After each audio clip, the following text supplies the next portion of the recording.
اعوذ باللہ من الشیطان الرجیم بسم اللہ الرحمن الرحیم اللہم صلی علی محمد و آل محمد۔ سٹی آف نالج اکیڈمی سے آپ کی میزبان بی بی جان آپ سے مخاطب ہیں۔ ہمیں امید ہے پروردگار عالم کے رحمت و کرم سے آپ لوگ بخیر و عافیت ہوں گے انشاءاللہ۔ اور ہم آج آپ کو دعاؤں میں سے مشہور ترین دعا، جس کے بارے میں علامہ مجلسی رحمۃ اللہ علیہ نے فرمایا ہے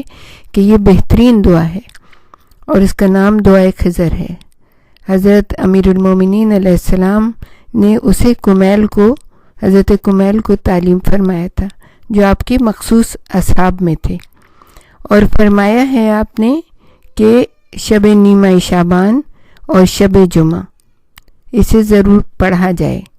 دشمنوں کی شر سے محفوظ رہنے کے لیے، رزق کی وسعت کے لیے، گناہوں کی بخشش کے لیے بے حد مفید ہے۔ اور شیخ طوسی اور سید ابن طاؤس نے بھی اس دعا کو نقل کیا ہے۔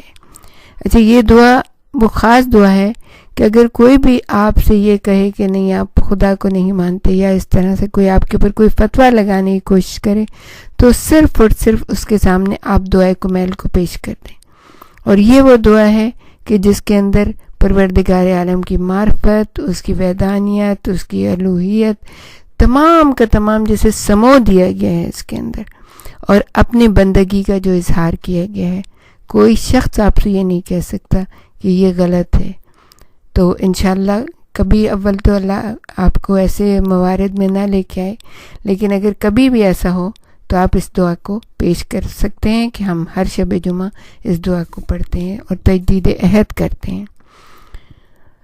بسم اللہ الرحمن الرحیم، اس کا پہلا جملہ آپ کے سامنے پیش کرتے ہیں، اور پھر آخری اللہم انی اسألک برحمتک التی وسعت کل شیء وبقوتک التی قہرت بہا کل شیء۔ اس کا ترجمہ ہم آپ کے سامنے پیش کرتے ہیں۔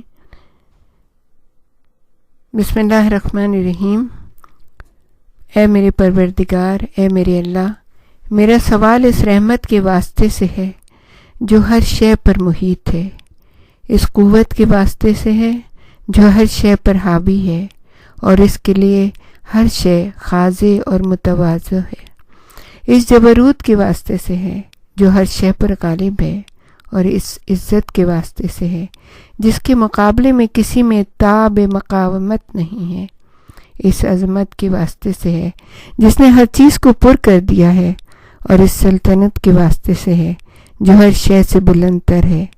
اس ذات کے واسطے سے ہے جو ہر شے کی فنا کے بعد بھی باقی رہنے والی ہے، اور ان اسماء مبارکہ کے واسطے سے ہے جن سے ہر شے کے ارکان معمور ہیں، اس علم کے واسطے سے ہے جو ہر شے کا احاطہ کیے ہوئے ہے، اور اس نور ذات کے واسطے سے ہے جس سے ہر شے روشن ہے۔ سبحان اللہ۔ اے نور، اے پاکیزہ صفات، اے اولین سے اول اور آخرین سے آخر، خدایا ہمارے گناہوں کو بخش دے جو ناموس کو بٹا لگا دیتے ہیں، ان گناہوں کو بخش دے جو نزول عذاب کا باعث ہوتے ہیں، ان گناہوں کو بخش دے جو نعمتوں کو متغیر کر دیا کرتے ہیں، ان گناہوں کو بخش دے جو دعاؤں کو تیری بارگاہ تک پہنچنے سے روک دیتے ہیں، ان گناہوں کو بخش دے جو امیدوں کو منقطع کر دیتے ہیں، اور ان گناہوں کو بخش دے جو نزول بلا کا سبب ہوتے ہیں۔ اے میرے اللہ، میرے تمام گناہوں اور میری خطاؤں کو بخش دے۔ اے اللہ، میں تیری یاد کے ذریعے تجھ سے قریب ہوتی ہوں، اور تیری ذات ہی کو تیری بارگاہ میں شفیع بناتے ہیں، ہم تیری ذات ہی کو تیری بارگاہ میں شفیع بناتے ہیں۔ تیرے کرم کے سہارے ہمارا سوال یہ ہے کہ ہمیں اپنے سے قریب بنا لے، اور اپنے شکر کی توفیق عطا فرما دے، اور اپنے ذکر کا الہام کرامت عطا فرما دے۔ اے اللہ، نہایت درجے خشوع، خضوع اور ذلت کے ساتھ یہ سوال کرتے ہیں کہ ہمارے ساتھ مہربانی فرما دے، ہم پر رحم کر دے، اور جو کچھ مقدر میں ہے ہمیں اسی پر قانع بنا دے۔ ہمیں ہر حال میں تواضع اور فروتنی کی توفیق عطا فرما دے۔ خدایا ہمارا سوال اس بے نوا جیسا ہے جس کے فاقے شدید ہوں اور جس نے اپنی حاجتیں تیرے سامنے رکھ دی ہوں اور جس کی رغبت تیری بارگاہ میں عظیم ہو۔ اے میرے اللہ، تیری سلطنت عظیم ہے، تیری منزلت بلند ہے، تیری تدبیر مخفی ہے، تیرا امر ظاہر ہے، تیرا قہر غالب ہے اور تیری قدرت نافذ ہے اور تیری حکومت سے فرار ناممکن ہے۔ اے اللہ، ہمارے گناہوں کے لیے بخشنے والا،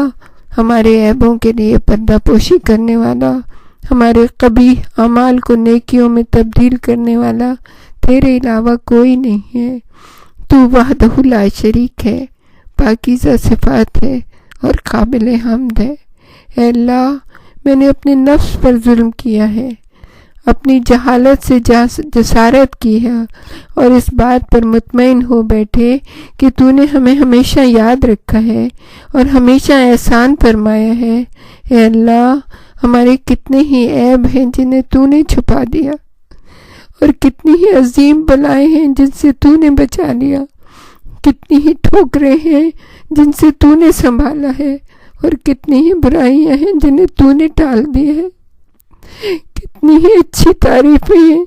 جن کے ہم اہل نہیں تھے لیکن تو نے ہمارے بارے میں انہیں نشر کر دیا۔ خدایا ہماری مصیبت عظیم ہے، ہماری بدحالی حد سے بڑی ہوئی ہے، ہمارے اعمال میں کوتاہی ہے، ہمیں کمزوریوں کی زنجیروں نے جکڑ کر بٹھا دیا ہے اور ہمیں دور دراز امیدوں نے فوائد سے روک دیا ہے، دنیا نے دھوکے میں مبتلا کر رکھا ہے اور ہماری نفس نے خیانت اور ٹال مٹول میں مبتلا کر رکھا ہے۔ اے میرے آقا، اے میرے مولا، تجھے تیری عزت کا واسطہ ہماری دعاؤں کو ہماری بدعمالیاں روکنے نہ پائیں اور ہم اپنے مخفی عیوب کی بنا پر برسر عام رسوا نہ ہونے پائیں۔ ہم نے تنہائیوں میں جو غلطیاں کی ہیں ان کی سزا فی الفور نہ ملنے پائے، چاہے وہ غلطیاں بدعملی کی شکل میں ہو یا بے ادبی کی شکل میں، مسلسل کوتاہی ہو، جہالت ہو یا کثرت شہوات ہو یا غفلت ہو۔ اے اللہ، ہم پر ہر حال میں مہربانی فرما دے اور ہمارے اوپر تمام معاملات میں کرم فرما دے۔ خدایا، اے میرے پروردگار، ہمارے پاس تیرے علاوہ کون اور ہے جو ہمارے نقصانات کو دور کر سکے اور ہمارے معاملات پر توجہ فرما سکے۔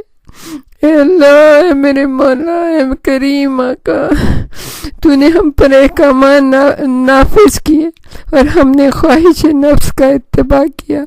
اور اس بات کی پرواہ نہ کی کہ دشمن شیطان ہمیں فریب دے رہا ہے۔ نتیجہ یہ ہوا کہ اس نے خواہش کے سہارے ہمیں دھوکہ دے دیا اور ہمارے مقدر نے بھی اس کا ساتھ دے دیا اور ہم نے تیرے احکامات کے معاملے میں حدود سے تجاوز کیا اور تیرے بہت سے احکامات کی خلاف ورزی کر بیٹھے۔ اب تیری حجت ہر مسئلے میں ہمارے اوپر تمام ہے اور ہمارے پاس تیرے فیصلے کے مقابلے میں اور تیرے حکم آزمائش کے سامنے کوئی دلیل اور حجت نہیں ہے۔ اب ہم ان تمام کوتاہیوں اور اپنے نفس پر تمام زیادتیوں کے بعد تیری بارگاہ میں ندامت، انکسار، استغفار، انابت، اقرار، اذعان، اعتراف کے ساتھ حاضر ہو رہے ہیں کہ ہمارے پاس ان گناہوں سے بھاگنے کے لیے کوئی جائے فرار نہیں اور تیری قبولیت معذرت کے علاوہ کوئی پناہ گاہ نہیں ہے۔ صرف ایک ہی راستہ ہے کہ تو اپنے رحمت کاملہ میں داخل کر لے۔ لہٰذا اے میرے اللہ، اے میرے پروردگار، ہمارے عذر کو قبول فرما دے،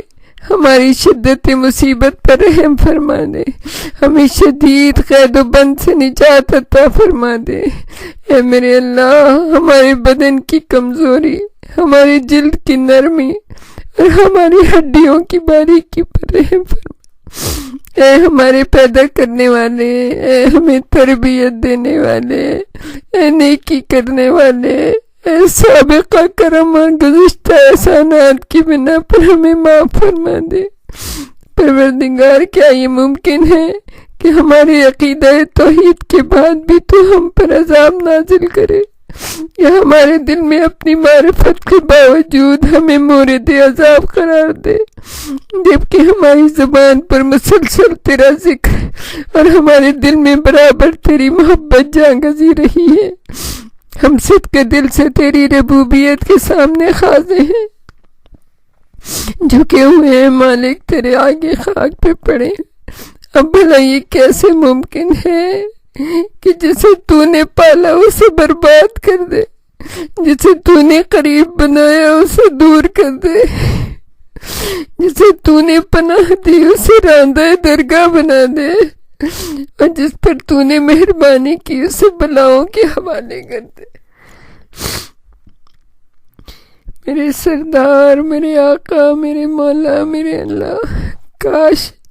ہم یہ سوچ بھی سکتے کہ جو چہرے تیرے سامنے سجدہ ریز ہیں ان پر بھی تو آگ کو مسلط کر دے گا، اور جو زبانیں صداقت کے ساتھ حرف توحید کو جاری کرتی رہی ہیں، تیری حمد کرتی رہی ہیں، تیری ثنا کرتی رہی ہیں، یا جن دلوں کو تحقیق کے ساتھ تیری خدائی کا اقرار ہے، یا جو ضمیر تیرے علم سے اس طرح معمور ہے کہ تیرے سامنے خاضع و خاشع ہے، یا جو اعضاء و جوارے تیرے مرکز عبادت کی طرح ہنسی خوشی سبقت کرنے والے تیزی سے جاتے ہیں، اور تیرے استغفار کو یقین کے ساتھ اختیار کرنے والے، ان پر بھی تو عذاب کرے گا۔ ہرگز تیرے بارے میں ایسا خیال بھی نہیں ہے، اور نہ تیرے فضل و کرم کے بارے میں ایسی کوئی اطلاع ملی ہے۔ پروردگار، اے میرے اللہ، تو جانتا ہے کہ ہم دنیا کی معمولی بلا اور ادنا سی سختی کو برداشت نہیں کر سکتے، ہمارے لیے ان کی ناگواریاں ناقابل تحمل ہیں، جبکہ یہ بلائیں قلیل اور ان کی مدت بہت مختصر ہے۔ تو اے میرے اللہ، اے ہمارے مالک، ان آخرت کی بلاؤں کو کس طرح برداشت کریں گے جن کی سختیاں عظیم ہیں، جن کی مدت طویل ہے، اور جن کا قیام دائمی،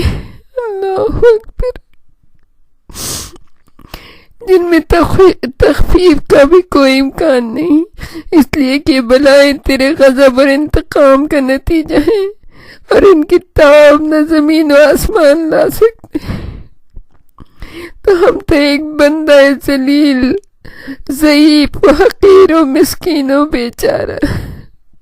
کیا حیثیت رکھتے؟ خدایا، اے میرے پروردگار، اے میرے مالک، اے میرے اللہ، میرے سردار، میرے مولا، ہم کس کس بات کی فریاد کریں اور کس کس کام کے لیے آہوزاری کریں اور گریہ و بکا کریں؟ قیامت کے دردناک عذاب اور اس کی شدت کے لیے، یا اس کی طویل مدت اور دراز مصیبت کے لیے کہ اگر تو نے ان سزاؤں میں ہمیں اپنے دشمنوں کے ساتھ ملا دیا اور ہمیں اہل مصیبت کے ساتھ یکجا کر دیا، اور ہمیں اور اپنے احباء اور اولیاء کے درمیان جدائی ڈال دی،